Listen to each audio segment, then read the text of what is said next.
मेरे परिवार का मतलब पूरे खानदान की बात करूं, सब आरक्षण विरोधी हैं। मैं आरक्षण समर्थक हूं और धूमधाम से समर्थन करता हूं। गालियां खाता हूं सबकी, लेकिन करता हूं। आरक्षण को लेकर बहुत डिबेट्स रहती है हमारे समाज में, बहुत ज्यादा।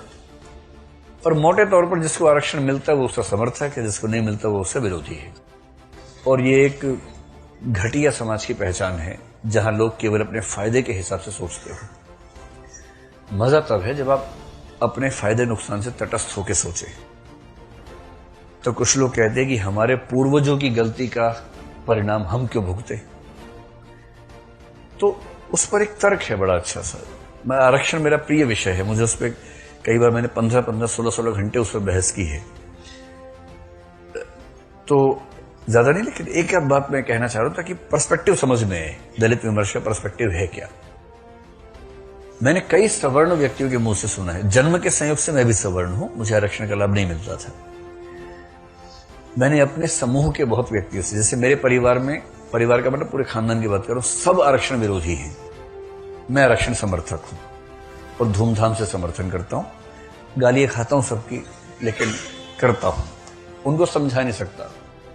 उनमें से कुछ लोग समझने की अवस्था पार कर चुके हैं, कुछ उम्र की वजह से, कुछ दिमाग की वजह से नहीं समझ सकते।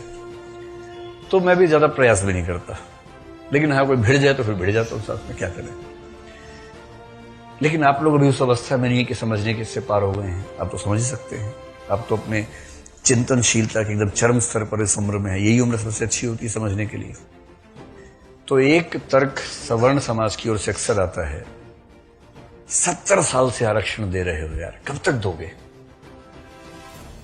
कितना आरक्षण? 50%। कितने लोगों को?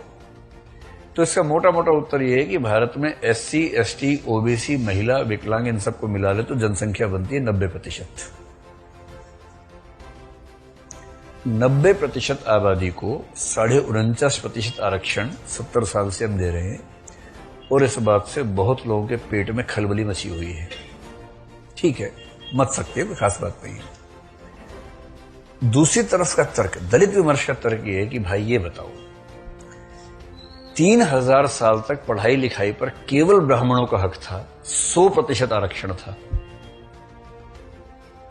3000 साल तक 100% आरक्षण, सारी पढ़ाई लिखाई। ब्राह्मणों की संख्या कितनी? 10%।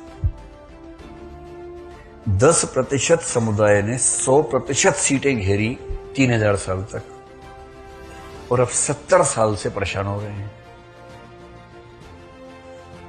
व्यवसाय की दुनिया में वैश्य समुदाय का लगभग 100% आरक्षण रहा।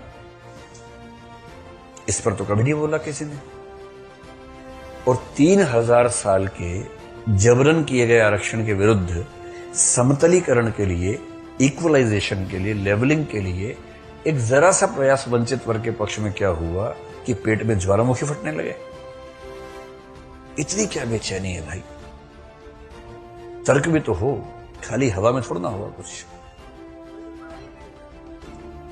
हाँ, तब पढ़ाई लिखाई महत्व था ही नहीं। ओहो, क्या बात है, क्या बात है, अरे अद्भुत। अगर पढ़ाई लिखाई का महत्व नहीं था तो वर्ण व्यवस्था में सबसे ऊपर ब्राह्मण क्यों माने गए,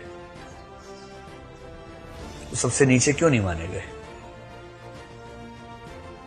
सोचना जरा। ठीक है, अभी हम बहस शुरू नहीं करना चाह रहे। विश्वास कीजिए कि इस मुद्दे पर हम 15-16 घंटे बहस कर सकते हैं और मैं आपको कन्विंस भी कर लूंगा, मुझे उसमें जरा भी संशय नहीं है। अभी तो मेरा पर्पस सिर्फ इतना है कि दलित विमर्श के एंगल समझें।